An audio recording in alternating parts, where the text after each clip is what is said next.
విశ్వాసమైన జీవితాన్ని బలపరచుకోవడానికి దేవుడు మనకు అనుగ్రహించినటువంటి ఇటు అవకాశం బట్టి దేవునికి కృతజ్ఞతలు తెలియపరుస్తూ ఉదయకాల సమయంలో మనం ప్రారంభించినటువంటి కొన్ని విషయాల్ని పునశ్చరణ చేసుకుంటూ మరొక విషయాన్ని ఆలోచించేసి ఒక అర్ధగంట సమయాన్ని దేవుని వాక్యం వినడానికి కేటాయించుకుందామండి.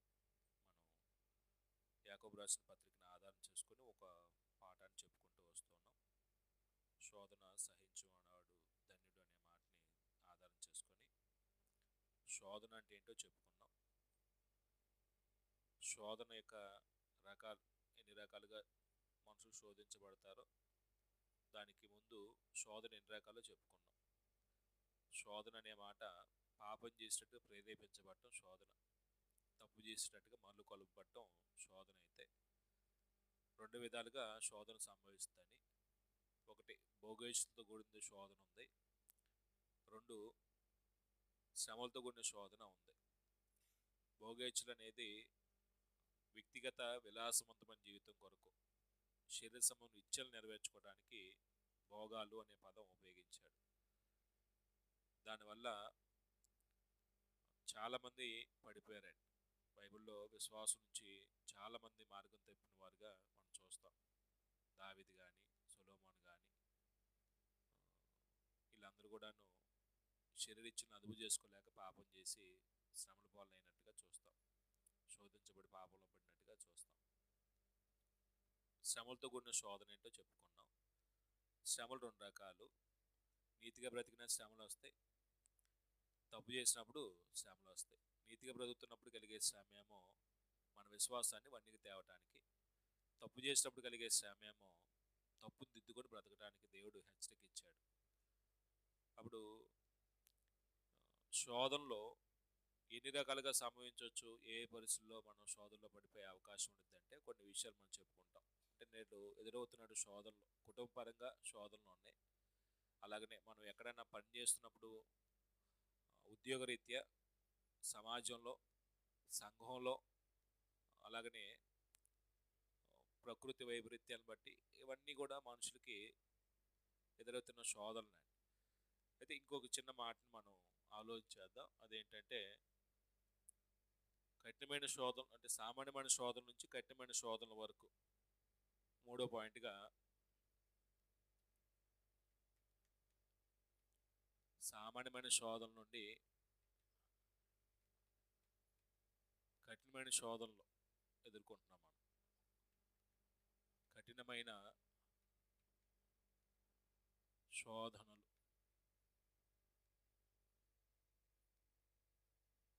సామాన్యమైన శోధన అంటే ఇందాక ఒక ఉదాహరణ చెప్పుకున్నామండి.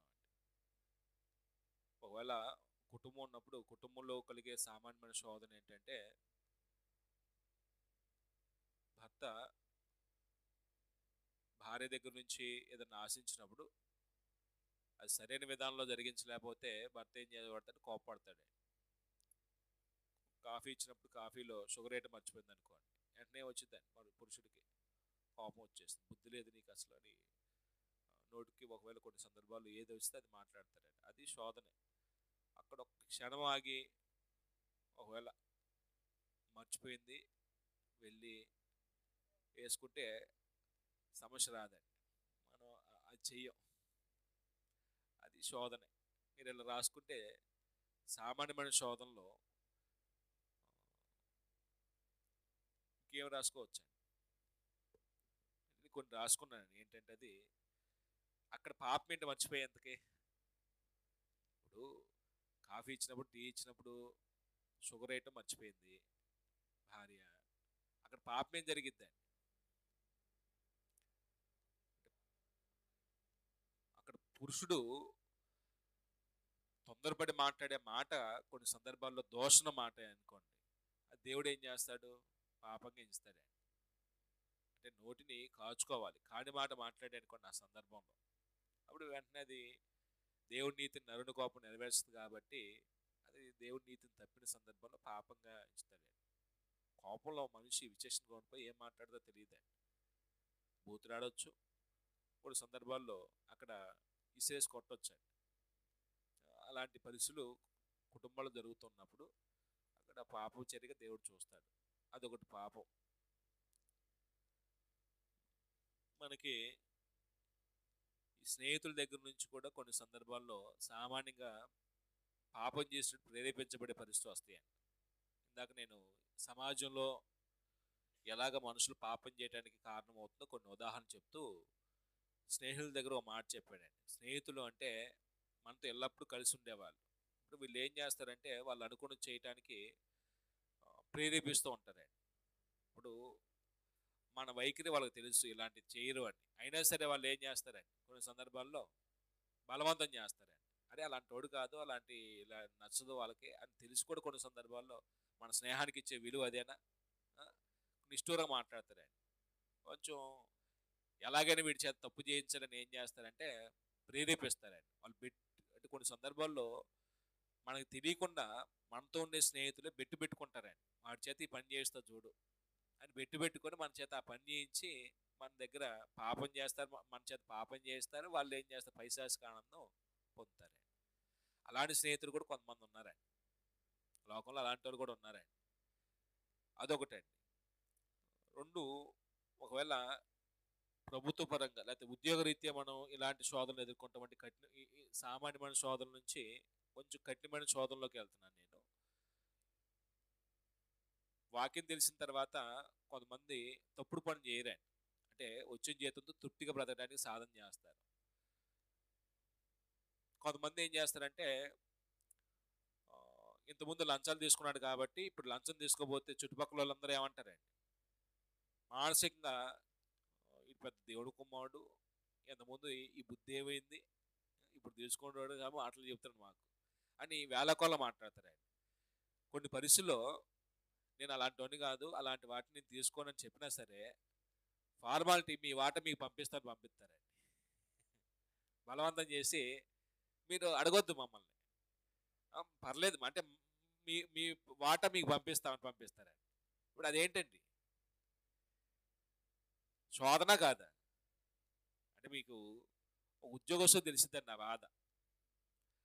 నీతిగా నేను వచ్చిన జీతంతో తృప్తిగా బ్రతకాలనుకున్న వ్యక్తి ఏమో దేవుడు కుమారుడుగా ఆలోచన చేసేవాడండి. ఆ వ్యక్తి ఏమంటాడంటే ఇతరులు కొన్ని సందర్భాల్లో ఏదైనా పని చేస్తే పని జరిగింది కాబట్టి వాళ్ళు ఏం చేస్తారంటే పని చేయటానికి కొంత లంచం ఇస్తారు, నేను అలాంటివి తీసుకున్నాండి, మీ పని నా ధర్మం కాబట్టి నేను చేస్తాను అంటాడండి.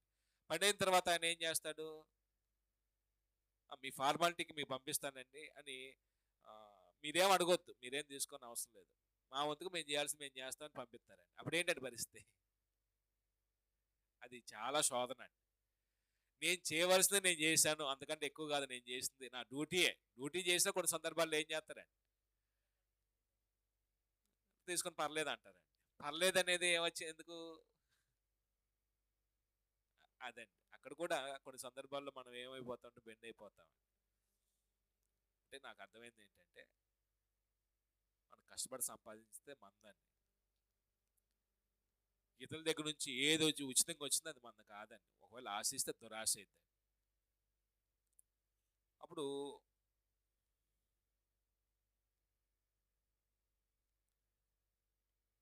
ఇది కొంచెం మనల్ని అందరినీ బాధ పెట్టిద్దాము.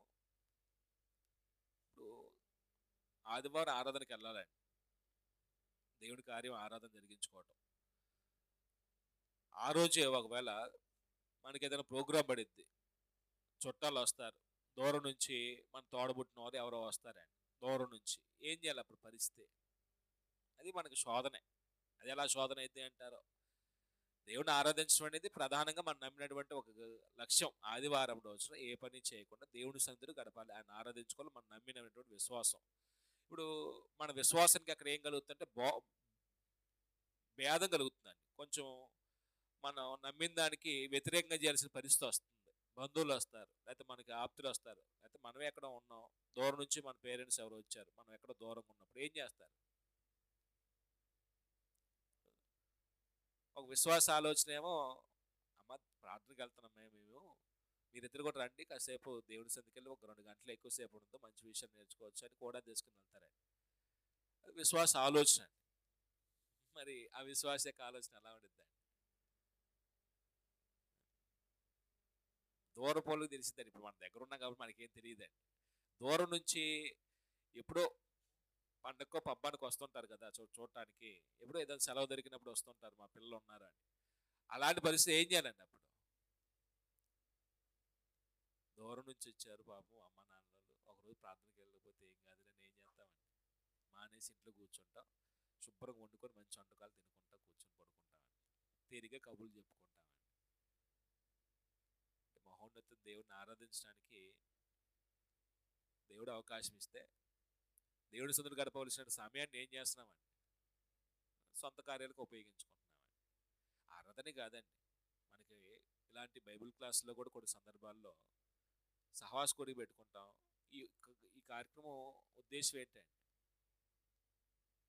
ఎందుకు ఏర్పాటు చేసుకోవాలి? నెల నెల ఈ సహవాస కోడికని ఎందుకు ఏర్పాటు చేసుకుంటున్నాం? మనందరం మొట్టమొదట రోజు కలవట్లేదండి. మీ దగ్గరున్నా సరే మీరు 100 కిలోమీటర్లు ఉంటారండి. మీ మనసులో మనుషుల దగ్గరే, మీ మనసులు మాత్రం 100,000 కిలోమీటర్లు ఉన్నాయండి. కలుసుకోరండి, ఒకరికొకరు మాట్లాడుకోరండి. మీరు బైబిల్ చదువుతున్నారని ఎప్పుడైనా అడుగుకుంటారండి? ప్రార్థన చేసుకున్నామని ఎప్పుడైనా ఒక రోజు మాట్లాడుకుంటారండి? వకీళ్ళ ఇంట్లో ఉన్నా కూడా మాట్లాడుకోరండి. మనుషులు మాత్రం దగ్గరున్నా మీ మనసులో 1000 కిలోమీటర్ల దూరం ఉన్నాయండి. అందుకు కొద్దిగా ఇక్కడికి వస్తే కాస్త సహవాసం దొరికిద్ది, ఒకరి యోగక్షేమం ఒకరు తెలుసుకుంటాం, ఒకరికొకరు ప్రార్థన చేసుకుంటాం, కాస్త వాక్యం నేర్చుకుంటాం, ఆ వాక్యం వల్ల మనం బలపరచబడతాం అనే ఒక సదుద్దేశంతో ఈ కార్యక్రమాన్ని ఏర్పాటు చేసుకున్నాం. మన స్థానికంగా మన కుటుంబాలు ఆత్మ సంబంధంగా ఎదుగుబొదుగు లేవు. మన కుటుంబాల్లో చాలా మంది రక్షణ లేని స్థితిలో ఉన్నారు. వాళ్ళందరి కొరకు ప్రార్థన చేస్తాం. మన గ్రామం కొరకు, మన అధికారుల కొరకు, రాజుల కొరకు, అనేకుల కొరకు, అందరి కొరకు ప్రార్థన చేయడానికి కొంత సమయం మనం కేటాయించుకుందాం. సంఘ అవసరం కొరకు ప్రార్థన చేద్దాం. సంఘంలో బలహీనలు ఉన్నారు, వాళ్ళు బలపరచడానికి ప్రార్థన చేద్దాం అనే ఉద్దేశంతో ఈ కార్యక్రమం ఏర్పాటు చేసుకున్నాం. మంచి ఉద్దేశంతో ఏర్పాటు చేసుకున్నాం. మనకున్న 30 రోజుల్లో మనం 30 రోజులు పెట్టుకుంటాం ఈ కార్యక్రమం, ఒక రోజు పెట్టుకుంటాం. ఆ ఒక రోజును కూడా దేవుడికి ఇచ్చే సమయాన్ని కూడా దేవుడికి ఇవ్వాలనుకున్నటువంటి ఆలోచన ఉండి కూడా ఇవ్వలేకపోతున్నాం అంటే పరిస్థితి ఏంటంటే, ఇప్పుడు ఆ రోజు పని పడిద్ది. ఇప్పుడు పనే సహవాసం కోడిక, పనే సహవాస కోడిక. దేనికి ఓటేస్తున్నాం మనం అంటే, విశ్వాసంలో కొంచెం బలవంతులైన వారేమో ఒక్కరోజే కదా దేవుని కొరకు మనం ఇచ్చేది అని దేనికి ఓటేస్తున్నారు. బలహీన మనస్తత్వం కలిగిన వారేమో పనికి ఓటేస్తున్నారు. అదే శోధన రెండింటి మధ్య ఎదుగుడు పడిపోవటం, దేనికి వెళ్ళాలి అనేది. మనం ఆత్మ సంబంధం కొంచెం బలంగా ఉంటేనేమో ఆత్మ సంబంధం కార్యాలకు ప్రాధాన్యత ఇస్తాం.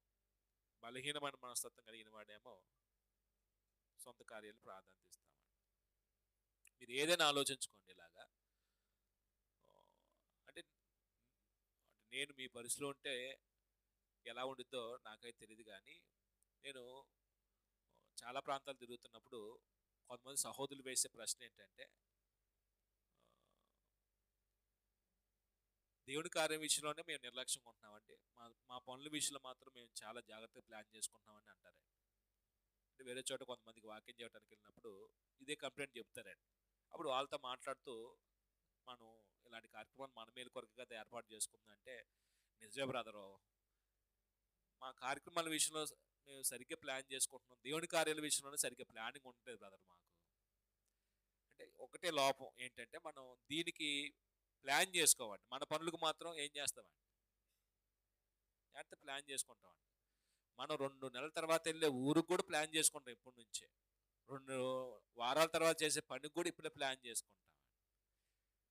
ఆదివారానికి ప్లాన్ చేసుకోమండి, నెలలో జరుగుతున్న కార్యక్రమాన్ని ప్లాన్ చేసుకోమండి. అందుకు మనం టైం పంచువాలిటీ ఉండదు, సరైన సిద్ధపాటు ఉండదు, సరైన ప్రణాళికతో దేవుడి సంధికి రాలేము. కొన్ని కార్యక్రమాలకి ఎంత సమయాన్ని ఇస్తామండి, దేవుడి పనికి వచ్చేసరికి మాకు అసలు కుదరదు అంటామండి. మన సొంత కార్యక్రమాలకైతే ఇలాగ మనం చాలా విషయాల్లో ఎవరి లోకువ అంటే దేవుడి లోకువ, దేవుడి కార్యాల లోకువ అండి. మనకి ఎప్పుడైనా అమ్మానాలు చెప్పిన పనులు నిర్లక్ష్యం చేసామా? దేవుడి కార్యం విషయంలో మాత్రం నిర్లక్ష్యంగా ఉంటామా? ఇంటి పనులు నిర్లక్ష్యం చేస్తామా? చర్చ్ పనులు మాత్రం నిర్లక్ష్యం ఉంటాం. అది మన పరిస్థితి. నేను విశ్వాస సంబంధ జీవితంలో ఇవన్నీ మనం ఎదుర్కొనే శోధనలే, ఇటువంటి శ్రమలే. ఆరాధన, బైబిల్ తరగతి, ఏదైనా సంఘంలో జరుగుతున్న కార్యక్రమం, ఇవన్నీ ఎవరి కొరకు అంటే సంఘం యొక్క ఆత్మీయ అభివృద్ధి కొరకు, వ్యక్తిగతంగా మనం బలపరచబడటానికి దేవుడు మనకి ఇచ్చినటువంటి గొప్ప వరాలండి. ఇందాక ఒక ప్రశ్న వేశారు, మీరు పండుగలే చేయరంటారు. బైబిల్ తరగతి సహోదరులందరూ కలుసుకోవడం ఒక పండుగ వాతావరణం అండి. ఆ ఆనందాన్ని మనం అనుభవించలేక, ఇది అర్థం కాక, సంవత్సరానికి ఒకసారి ఆనందించడానికి మనం ఏం చేస్తాం? ప్రయత్నం చేసుకుంటాం. ఆదివారం కంటే గొప్పదైన పండుగ ఏమని చెప్పండి. ఆదివారం ఎక్కువ దేవుని సన్నిధిలో దేవుని యొక్క ప్రభావం చేత నింపడతావా? పండుగ రోజున ఎక్కువ దేవుని సన్నిధిలో దేవుని యొక్క ప్రభావం చేత నింపడతావా? ఏ రోజు ఎక్కువ దేవుని జ్ఞాపకం చేసుకుంటావా? ఏ రోజు మనపూర్వకంగా దేవుడిని ఆరాధించుకోగలుగుతావా? ఆదివారం కంటే పండుగ రోజున ప్రత్యేకంగా చేసేదేమని చెప్పండి. పండుగ రోజు ప్రశాంతంగా మనం దేవుని సన్నిధిలో కూర్చుంటామండి. అసలు పండుగ పేరట మనం డబ్బులుంటే ఎప్పుడైనా పండుగ చేసుకోవచ్చండి. కొత్త బట్టలు ఎప్పుడైనా వేసుకోవచ్చండి. పిండొంటలు ఎప్పుడైనా వండుకోవచ్చండి. నేను దానికి వ్యతిరేకం కాదండి. బైబిల్లో లేని సిద్ధాంతాలని మనుషులు ప్రవేశపెట్టబట్టినప్పుడు అవి చేయకపోతే తప్పు అంటాం, అది అజ్ఞానం అయిద్దండి, జ్ఞానం అవుదండి. బైబిల్లో లేని చేయటం అది జ్ఞానం కాదు. బైబిల్లో ఉన్నవి చేయకపోవటం మాత్రం అది అజ్ఞానం అయిద్ది. అవునా కాదు? బైబిల్లో ఉన్నవి దాన్ని చేయబోతే ఎవరు అడగరండి, ఎందుకు చేయట్లేదు అడుగుతున్నారా? దాన్ని ఎవరు పట్టించుకోరండి. లేని చేయబోతే మాత్రం ఎందుకు చేయట్లేదు మీరు అని ప్రశ్న వస్తాయి. అంటే ఇవన్నీ కూడాను కొన్ని సందర్భాల్లో ఆదివారం ఆఫీస్ పెడతారండి, ఆదివారం పని పడిద్దండి, అది ఉపదేశ శోధన అండి. ఇవన్నీ సామాన్యమైన శోధనలు అండి. కఠినమైన శోధన ఏదని చెప్పండి నాకు. కఠినమైన ఇరుకును పడేసే శోధన. సామాన్యమైన శోధనలు, కఠినమైన శోధనలు రెండు రకాలు ఉంటాయండి. సామాన్యమైన శోధనలు అతి సులభంగా మన జీవితంలో అనుదినము సంభవించాయి. ప్రతి సందర్భంలో కూడా మనల్ని తప్పు చేసే విధంగా డైవర్ట్ చేసే, మన విశ్వాసం జీవితం డైవర్ట్ చేసే సామాన్యమైనవి అయితే కొంచెం కఠినమైన శోధనలు ఉంటాయండి. బైబిల్ చరిత్రలో కఠినమైనటువంటి శోధనలు ఎదుర్కొన్న పరిస్థితులు ఎవరున్నారండి? యోసేపు ఎదుర్కొన్నటువంటి శోధన ఎలాంటిదండి? చాలా కఠినమైనటువంటి శోధన అండి అది. అంటే ఎలాగంటే యోసేపు జీవితకాలం అంతా కూడా ఆయన ఎదుర్కొన్నటువంటి పరిస్థితులు క్షేమకరంగా లేవు.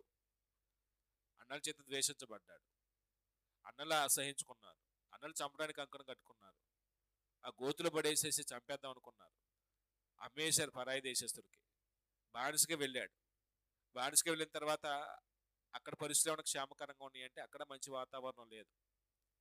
మీరు ఆదికాండం 39 అధ్యాయం చదువుతున్నప్పుడు ప్రతి మగవాడు పాపం చేసే విషయంలో అత్యంత సులభంగా జరిగే చర్య ఏంటంటే, దేవుడు మనిషిలో సహజ కొరకులు పెట్టినప్పుడు లైంగిక వాంఛన కొరకు తృప్తిపరచుకునే విషయంలో వివాహం తర్వాత తన భార్య ద్వారా లైంగిక వాంఛన కొరకు తీర్చుకోవాలి. ఆ దైవ నియమాన్ని ఉల్లంఘించే విషయంలో ప్రధానమైనటువంటి చర్య ఒక స్త్రీ ప్రేరేపించింది.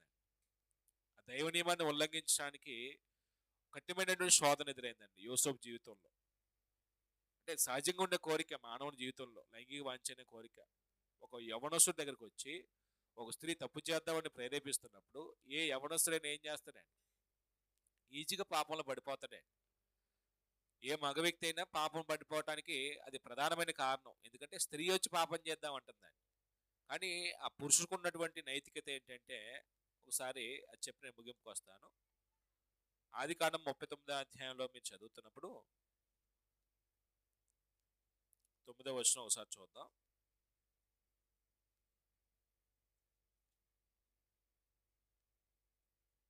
తొమ్మిదవ వచనం, 39వ అధ్యాయము ఆదికాండము.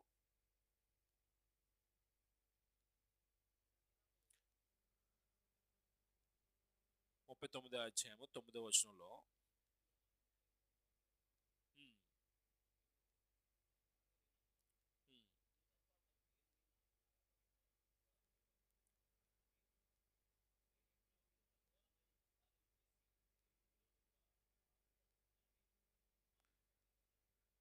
ఉమ్, యోసేపు జీవితంలో ఎదుర్కొన్నటువంటి అత్యంత ప్రమాదకరమైనటువంటి ఈజీగా తప్పు చేసే ఒక శోధన ఏంటంటే, కఠినమైనటువంటి శోధన ఏంటంటే, ఒక స్త్రీ పాపం చేసినట్టు ప్రేరేపించింది.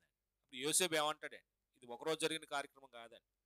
ప్రతి దినము అనే మాట అక్కడ అధ్యయనం చూస్తాం. ప్రతి దినము కూడా ఆ నీతిపరుడైనటువంటి యోసేపుని పాపం చేసినట్టు ప్రేరేపిస్తున్నప్పుడు ఒక అధికారంలో ఉన్నటువంటి వ్యక్తి ఆవిడ, అంటే అధిపతి యొక్క భార్య కాబట్టి ఆవిడకి పురుషుడితో సమానమైనటువంటి అధికారం ఉంటుంది కుటుంబంలో.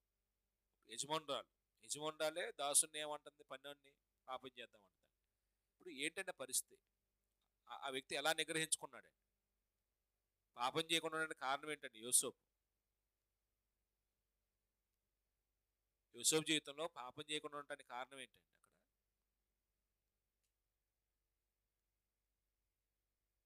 అక్కడ ఓ మాట ఉందండి.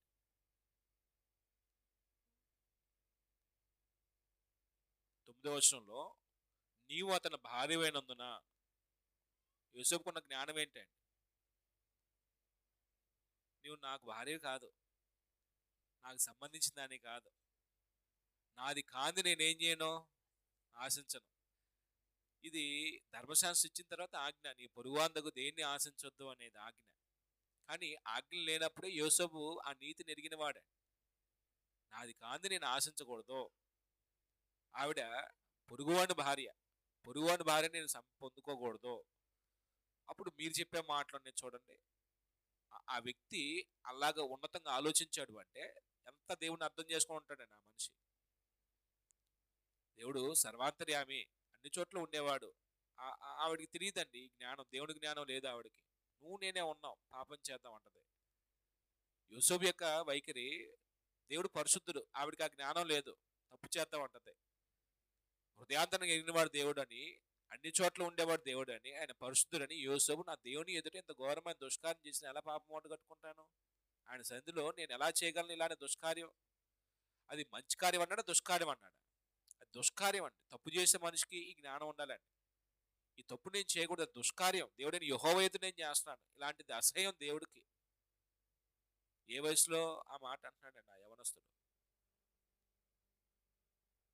ఏమండి, ఏ వయసు అండి? ఇంచుమించు ఒకవేళ 19-20 సంవత్సరాల మధ్య, 17 సంవత్సరాల నుంచి 20 సంవత్సరాల మధ్య వయసు వచ్చినటువంటి ఈడొచ్చినటువంటి వ్యక్తి ఎప్పుడు పాపం చేయాలా, పాపం చేయడానికి అవకాశం కొరకు పొంచుకాపు కాస్తాడండి మనుషులు. నేటి దినాలు ఏమన్నా వస్తుంది, మన బిడ్డలకి ఈ నీతి అర్థం కాలేదండి. మన పిల్లలకి ఈ నీతి అర్థమైతే పాపపు ఆలోచనలతో తమ వ్యక్తిత్వాన్ని ఏం చేసుకోరండి, చెడగొట్టుకోరండి. ఇది అర్థం కాలేదండి. మనం కూడా చెప్పలేకపోతున్నామండి. మనం చెప్తామండి ఈ తప్పుడు ఈ ఆలోచనలు కూడా చేయకూడదు అనేది, ఒక స్త్రీ గురించి ఒక పురుషుడి గురించి చెడుగా ఆలోచించుకోకూడదు అనేది చెప్తాం మన పిల్లలకి. మనకి చెప్పే ధైర్యం లేదు, మనం చెప్పలేమండి. అరే 10th క్లాస్ కూడా రాలేదు, తప్పుడు ఆలోచనతో మార్గం తప్పిపోతున్నారండి. 10th క్లాస్ కూడా రాలేదండి వాళ్ళు. ఎక్కడి నుంచి వస్తుంది ఆ సంస్కృతి అంటే, లోకం మన కుటుంబంలో ప్రవేశించిందండి. దేవుడు కాదని మన కుటుంబంలో ఉంది, దేవుడు వాక్యం లేదని మన కుటుంబంలో, లోకం ఉందండి. లోకంలో ఉన్నటువంటి పోకడ ఉందండి. మనం చూసే సినిమాలు, మనం చూసే సీరియల్స్ ఏం నేర్పిస్తున్నాయండి? అయ్యే నేర్పించేది. తప్పులు కాదు, తప్పు కాదు. ఇతరులు ప్రేరేపించినప్పుడు తప్పు చేయొచ్చు, తప్పు చేయొచ్చు అని నేర్పిస్తాయి. ఇలాంటి సంఘటన పాపం చేయడానికి అవకాశం ఉన్నప్పటికీ కూడా తప్పు చేయని వ్యక్తులు బైబిల్ చేతులు నీతిమంతులు ఎవరు ఉన్నారండి? పాపం చేయడానికి అవకాశం ఉన్నప్పటికీ పాపం చేయకుండా తమ పరిశుద్ధులను కాపాడుకున్న వ్యక్తులు, కఠినమైనటువంటి శోధన ఎదుర్కొని కూడా పాపం చేయని వ్యక్తులు. ఈ కోణంలో లైంగిక వాంఛన కోరికను తృప్తిపరచుకునే విషయంలో, వివాహేతర సంబంధం, అపవిత్రమైన సంబంధం మేము చేయకూడదు, మమ్మల్ని మేము మల్యం చేసుకోకూడదు అనుకున్నటువంటి వ్యక్తిత్వం కలిగిన మంచి వ్యక్తులు ఎవరైనా బైబిల్ చరిత్రలో చూస్తారు మీరు? రూతు గ్రంథం, రైట్, రూతు గ్రంథం 3వ అధ్యాయం. నయోమి రూతు స్టోరీలో ఒక హీరో కనబడతాడు. నిజంగా ఆయన హీరోయిన్, బోయాజు. 3వ అధ్యాయము అంటే స్టోరీ మీకు తెలిసిందే. యెరూషలేములో కరువు వచ్చినప్పుడు వాళ్ళు మోయాబు దేశం వెళ్ళారు. అక్కడ నయోమి భర్తని పిల్లల్ని కోల్పోయింది. కోడలు మాత్రమే ఉన్నారు. అయితే కోడల్లో మీ మోయాబీరాలు కాబట్టి మీ తండ్రింటికి వెళ్ళిపోమన్నప్పుడు రూతు అంగీకరించలేదండి. నీ దేవుడే నా దేవుడు, నీ ప్రజలు నా ప్రజలు, నువ్వు ఎక్కడ చనిపోతావో నేను అక్కడే చనిపెడతాను, నువ్వు ఎక్కడ పాతి పెట్టబడతావు నేను అక్కడే పాతి పెట్టబడతాను. ఒక విశ్వాసం మాట్లాడినట్టుగా మాట్లాడిందండి ఆ తల్లి రూతు. అప్పుడు అత్తగారిని కొడుకులా భావించి, అంటే కొడుకు స్థానాన్ని తీసుకొని అత్తని తల్లి కన్నా ఎక్కువగా ఏం చేసిందండి ఆవిడ, చూసుకుందండి. ఒకసారి నేను 3వ వచనం చదువుదామా? 3వ అధ్యాయం 8వ వచనం చదువుదాం ఒకసారి. అంటే అక్కడ స్టోరీ ఏంటంటే, ధర్మశాస్త్రంకి ముందు ఒక నియమం ఉందండి. ధర్మశాస్త్రంలో కూడా దేవుడు ఆ నియమాన్ని ప్రవేశపెట్టాడు. ఇశ్రాయేల్ కుటుంబంలో జ్యేష్ఠుడు చనిపోతే ఆయన వంశం నిలబడటానికి దేవుడు ఏం చేస్తాడంటే, దేవర ధర్మం జరిగించడానికి ఆవిడతో ఆ కుటుంబ సభ్యుడు, ఆ ఆ అన్నకి తమ్ముడుంటే వివాహం చేసుకొని పిల్లలకని అన్న వంశాన్ని ఏం చేయాలండి, నిలబెట్టాలండి. అంటే ప్రియారిటీ సమీప బంధువు ఉండాలి, లేకపోతే ఆ కుటుంబ సభ్యులు లేకపోతే సమీప బంధువులని ఆ ధర్మం జరిగించాలి. అది నయోమికి తెలిసి ఒక రోజు జరిగిన స్టోరీ ఏంటంటే, వీళ్ళు మోయాబు నుండి యెరూషలేము వస్తారు. అత్తగారి పోషణ విషయంలో ఈవిడేం చేస్తుందంటే పొలంలోకి వెళ్ళి పరిగేరుకునిద్దండి. పరిగంటే మీ అందరూ తెలుసు. అప్పుడు పరిగేరుకుంటున్నప్పుడు బోయా చూసి ఆవిడ పట్ల కనికరం చూపించమని పనివారు చెప్పినప్పుడు, అప్పుడు బోయాజు రూతు యొక్క వ్యక్తిత్వాన్ని చూసి మెచ్చుకుంటాడు, అభినందిస్తాడు. అప్పుడు ఎవరు నేను చేర్చుకున్నారు, ఎవరు ఈ పేలాలు పెట్టారంటే పలానా బోయాజు అంటే, అని మన బంధువే అని ఆయన దగ్గరికి వెళ్ళటానికి ఒక చిన్న కార్యం చెప్పిద్దండి. ఇప్పుడు ఈ రాత్రి స్నానం చేసి బోయాజు దగ్గరికి వెళ్ళు, ఆవిడ భోజనం చేసి పడుకున్నప్పుడు అంటే నువ్వు ఎవరికి కనపడకుండా ఉండు, పడుకున్న తర్వాత ఆయన కాళ్ళ దగ్గర పడుకో అని చెప్పింది అత్తగారు. అలా చేయటానికి వెళ్ళిద్దాన్ని. అప్పుడు ఆయన చెప్పింది చేయన్నప్పుడు ఆ రాత్రి ఆవిడ వెళ్ళిపోయి బోయాజ్ కాళ్ళ దగ్గర పడుకునిద్దాన్ని. అర్ధరాత్రి వేళ లేచి చూసినప్పుడు ఆవిడ పడుకొని ఉండిద్దండి రూతు. ఉరికి పడతాడండి. అక్కడ సంభాషణలో ఏమంటాడు చూడండి, 8వ వచనంలో.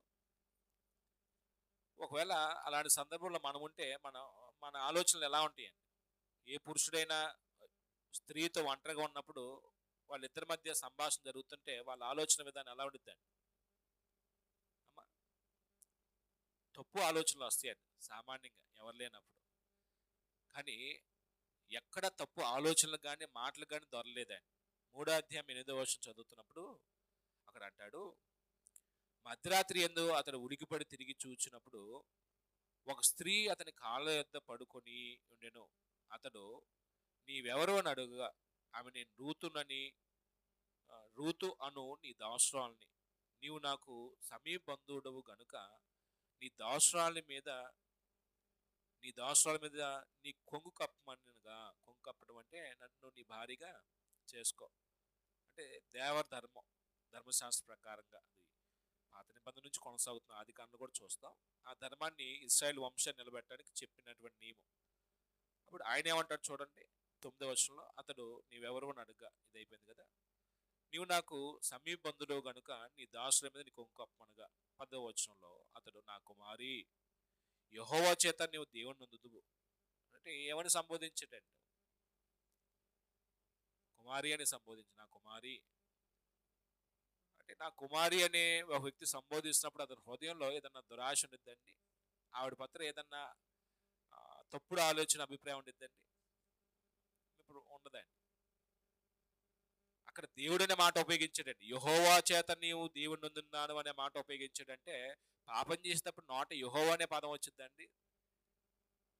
అందుకు వాళ్ళ మధ్య ఉన్నటువంటి సంబంధాన్ని మనం ఆలోచన చేస్తే యవ్వనస్తుల మధ్య కూడా పవిత్రమైనటువంటి భావాలు ఉన్నాయండి. మాట్లాడుతున్నప్పుడు కూడా పవిత్రమైనటువంటి పదాలు ఉపయోగించారండి. ఇక్కడ మనం అర్థం చేసుకుంటే యోసేపు వ్యక్తిత్వం కానీ ఈ బోయాజు వ్యక్తిత్వం కానీ మనకేం పాఠం నేర్పుతుందండి?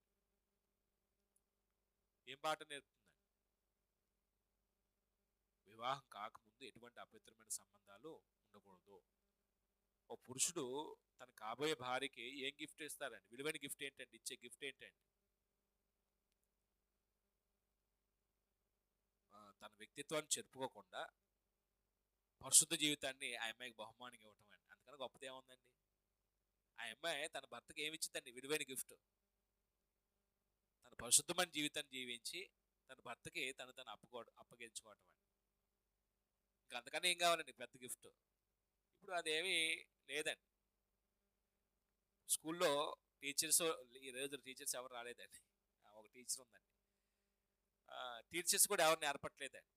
అదే నువ్వు ఇచ్చే గిఫ్ట్ నీ భార్యకి నీ పరిశుద్ధమైన జీవితం, ఏ అపవిత్రమైనటువంటి సంబంధం లేకుండా నీవు నీ భార్యకి అప్పగించుకోవాలి అని ఒక పురుషుడికి స్త్రీకి నేర్పించుకునే సమాజం పోతుందండి. ఇప్పుడు టీవీలు ఏం నేర్పిస్తున్నాయి అంటే తప్పు కాదని నేర్పిస్తున్నాయి. మన కుటుంబాల్లోకి ఈ ఫోన్లు టీవీలు వచ్చిన తర్వాత ఇంకెక్కువగా అసభ్యకరమైనటువంటి కార్యక్రమాలు చోటు చేసుకుంటున్నాయి. అంటే నా చిన్న మనం ఏంటంటే వాక్యం తెలియనప్పుడు ఇటు వాటికి చోటు ఇచ్చామండి. వాక్యం తెలిసిన తర్వాత మన పిల్లల యొక్క జీవితాలని ఏ అపవిత్రత మన బిడ్డల మీద పడకూడదని మనం వారి విషయం ఏం చేయాలంటే ఎప్పుడు కూడా ప్రార్థన చేయాలి. కనీసం మనం చేసేది మరి ఎంతమంది తల్లులు తండ్రులు పిల్లల పరిశుద్ధ జీవితం గురించి ఆలోచన చేస్తారో తెలియదండి. ఒకవేళ నేను క్రీస్తు సంఘంలో సేవకుని, నా బిడ్డలో లోకంలో ఇలాంటి తప్పుడు పనుల్లో వెళ్ళిపోయారు అనుకోండి, ఏ మోహం పెట్టుకొని సేవ చేయగలను? ఏ మోహం పెట్టుకొని సేవ చేస్తామండి? నేను వచ్చి పాటలు పాడుతున్నాను క్రీస్తు యొక్క సంఘంలో ఉండి, నా కొడుకు రోకంలో తిరుగుతున్నాడు. ఏ మోహం పెట్టుకొని ఇక్కడ పాటలు పాడతాడు? ఏ మోహం పెట్టుకొని మనం ప్రార్థన చేయాలి? చాలా జాగ్రత్తగా మన కుటుంబాలను ఏం చేయాలి? బిడ్డల్ని శ్రీబాబు గారు సామెత చెబుతారండి. ఒకళ్ళు అంటారంట, బిడ్డల కనగనం కానీ వాళ్ళ రాతను కనలేం కదయ్యా మనం అంటారంట. బిడ్డల కంటాం కానీ వాళ్ళ రాతను మనం కనలేం కదా. దేవుడు ముందే రాస్తాడు వాళ్ళు ఫలానా అవ్వాలని, రాస్తారండి. అలాగా మనం పెంచుకోవటం విషయంలో వైఫల్యం చెంది ఆ మాట అంటున్నామండి. అవునా కాదండి? మనతో పాటు మన పిల్లలు ప్రార్థనకి ఎందుకు రారండి? కూర్చున్నాడు తల్లిదండ్రులు చెప్పండి, ఎందుకు రావట్లేదండి? మీ పిల్లలు మీతో ప్రార్థన ఎందుకు రారండి? మనం అలా పెంచుకోలేకపోయి, అది మన ప్రాబ్లం అండి. ఇప్పుడు ఒకవేళ నేను నా కొడుకుని నా కూతుర్ని నాతో పాటు ప్రార్థన బైబిల్ తరగతి నడిపించలేకపోతే నేను ఫెయిల్యూర్ ఫాదర్ని అండి, ఫెయిల్యూర్ మదర్ అండి ఆవిడ. మన మాట వినట్లేదండి ఇప్పుడు ప్రస్తుతం. నువ్వు అని అంటున్నారు కదమ్మా. అది పరిస్థితి. 6, 7 తరగతులు కూడా రాలేదు పిల్లలు, నువ్వు నేను రానులే. మరి మన పిల్లలు మన చేతుల్లో ఉన్నారా, దాటిపోయారా? దాటిపోయారండి. ఎవరి యొక్క కబంధ హస్తాల్లో ఇరుక్కుపోయారండి. ఇప్పుడు సాతానికి కబంధ హస్తాల్లో వెళ్ళిపోయారండి. అన్ని సమయాల్లో అన్ని సందర్భాల్లో మనం ఏం చేయబడుతున్నామంటే శోధించబడుతున్నాం. శోధన వచ్చడం మనం నిలిచే పరిస్తున్నప్పుడు కాస్త నిలవాలంటే మనకి కాస్త వాక్య జ్ఞానం ఉండాలండి. శోధనలు ఎదుర్కోవాలంటే ఏముండాలని మనకి కొంచెం శక్తి కావాలా లేదా? వాక్య జ్ఞానం ఉండాలి లేదా? ఎందుకంటే తర్వాత మనం నేర్చుకునే విషయాలు ఏంటంటే శోధన మూలం దేవుడు కాదండి, సాతానండి. సాతాన్ని ఎదిరించాలంటే మనకి బలవంతుడైన వాడిని జయించాలంటే బలమైన ఆయుధాలు ఉండాలి లేదా? బలమైన ఆయుధాలు కూడా ఉండాలండి.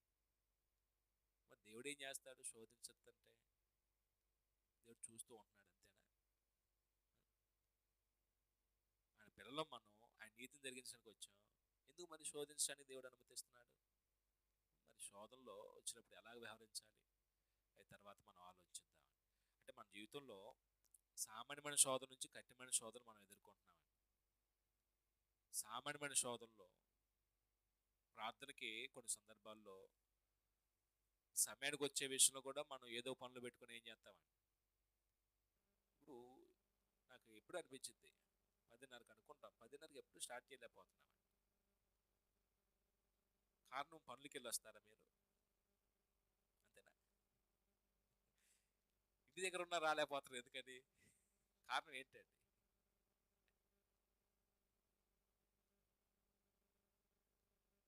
కొంతమందికి 120 రావాలి కాబట్టి మీకు అవ్వట్లేదు. చాలా దారుణం అండి. మనం టైం అనుకున్నప్పుడు ఆ టైంకి ఒక కార్యక్రమం ప్రారంభించకపోవటం కూడా మన జీవితం అదేంటండి.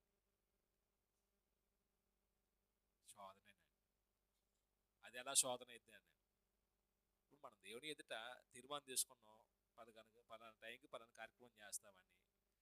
అప్పుడు మాట ఇచ్చిన మాటను ఏం చేసాం మనం? తప్పిపోయాం. మాట తప్పటం ఏంటండి? అది పాపం అనిపిస్తుంది కదా మనకి. అంటే అలాగ ఆలోచిస్తే తప్ప మనం మారమని. ఏమో ఎప్పుడు పట్టుకుంటారో మీకు నాకైతే తెలియదు. మనం ఒక టైం ఉన్నప్పుడు టైంకి రావాలండి, టైం ప్రారంభించాలండి. బంధువులు వచ్చినా, స్నేహితులు వచ్చినా, దూరం నుంచి ఎవరు వచ్చినా వాళ్ళని కూడా ఏం చేయాలండి? దేవుని సన్నిధికి తీసుకొచ్చే విషయం కొంచెం ప్రోత్సహించాలండి. లేకపోతే మీరు ఉండండి, మీ కొరకు వంటలు ఇక్కడ ఉన్నాయి తినేసేయండి, అవి ఎక్కడ ఉన్నాయి, అవి ఎక్కడ ఉన్నాయి, ఏ ఎక్కడ ఉన్నాయి చెప్పేసి మనం వచ్చేసి వెళ్ళటమేనండి. అంటే ఇదంతా మనం నేర్చుకోవాల్సినటువంటి ప్రాథమిక విషయాలే. మీ అందరికీ వందనాలు. ప్రభు చిత్తం అయితే మరొక విషయాలు తర్వాత నేర్చుకుందాం. ప్రార్థన చేసుకుని ముగించుకుందాం. పరిశుద్ధుడగు మా తండ్రి, కృపా సత్య సంపూర్ణగు మా దేవ, మీ మహోన్నతమైన శ్రేష్టమైన ఘనమైన నామాన్ని బట్టి మీకు స్తుతులు తెలియపరుస్తూ ఉన్నాం. ఈ సహవాస కోడికలో ఉదయం మొదలు ఇప్పటి వరకు అనేక ఆత్మీయ విషయాలు మేము నేర్చుకుంటూ మానవ జీవితంలో అన్ని సందర్భాల్లో అనేక కోణాల్లో మీరు మమ్మల్ని పరిశోధిస్తూ మమ్మల్ని వన్నికి తేవటానికి మీరు అనుమతిస్తున్న ప్రతి శ్రమ, ప్రతి శోధన కేవలం మా విశ్వాసాన్ని మీరు పరీక్షించి వన్నికి తేవటానికి మీరు ఇలాగ అనుమతిస్తున్నారని మీ వాక్యంలో మేము నేర్చుకున్నాం. ఈరోజు మేము నేర్చుకున్న విషయాలైతే శోధనలో ఏ సందర్భాల్లో ఏ విధంగా మాకు సంభవించే అవకాశాలు ఉంటాయో, సామాన్యమైన శోధన నుంచి కఠినమైన శోధనల వరకు మేము ఎదుర్కొంటున్న ప్రతి సందర్భంలో కూడా ఆయన మేము ఎలాగ వ్యవహరిస్తున్నామో ఒక్కసారి మమ్మల్ని ఆత్మపరిశీలన చేసుకునేగలిగే జ్ఞానం మాకు దయచేయండి. మీ సన్నిధికి వచ్చే విషయంలో కొన్ని సందర్భాల్లో మా పనులు మమ్మల్ని తొందర పెడుతూ మీ పనిని అలక్ష్యం చేసే విధంగా చేస్తున్నాయి. అప్పుడు విశ్వాసంగా మేము ఎలా స్పందిస్తున్నామో, మా పై అధికారులు, ఒకవేళ మా నాయకులు, పాలకులు ఒకవేళ మీ కార్యం జరిగించే విషయంలో ఇరుగు పొరుగు వారు వ్యతిరేకిస్తున్నప్పుడు ఒక విశ్వాసంగా మేము ఎలా స్పందించాలో, మా కుటుంబ పరిస్థితులు, ఆర్థిక పరిస్థితులు మమ్మల్ని మానసికంగా కృంగదీస్తున్నప్పుడు ఒక విశ్వాసంగా మేము ఎలా స్పందించాలో, కుటుంబ సంబంధాలు, మానవ సంబంధాలు, ఒకవేళ జీవిత భాగస్వాములు మాకు సహకరించిన పరిస్థితిలో ఉంటే మేము ఎలా వ్యవహరించాలో, అలాంటి శోధన పరిస్థితుల్లో ఎలా నిలిచుండి మా విశ్వాసాన్ని, ఉనికిని కాపాడుకోవాలో ఈ విషయాలు నైనా మీ చిత్తమైతే మరొకసారి లోతుగా అధ్యయనం చేయగలుగుటకు అటు జ్ఞాన వివేకాలు మాకు కలుగు చేయండి. గ్రామాన్ని దీవించి గ్రామస్తులు కూడా మీ మార్గాన్ని ఇష్టపడి సత్య సంబంధమైన వెలుగులో నడుచుకోగలుగుటకు ప్రతి వారికి కృప చూపించండి. వినిన సంగతులు విడిచిపెట్టి కొట్టుకొని పోకుండా నిలకడగా వాటిలో కొనసాగుటకు మా అందరి పట్ల మీ కృప చూపిస్తారని నమ్ముతూ విశ్వసిస్తూ ఈ తరగతి, ఈ సహవాస కోడికలో పాల్గొని వాక్యం నేర్చుకున్న వాళ్ళు కానీ, శబ్దయంత్రం ద్వారా వినిన వారిని బట్టి కానీ, వినిన విషయాలు అందరి జీవితాల్లో శోధనలో పడిపోకుండా మేము నిలిచగలిగే విధంగా మా విశ్వాసాన్ని బలపరుచుకోగలుగుటకు అట్టి కృప చూపిస్తారని నమ్ముతూ ఎవరెవరు ఏ అవస్థలోని మరొకసారి ప్రార్థన సహాయం కోరుతూ ఉన్నారో అందరి పట్ల మీ కనికరం చూపించి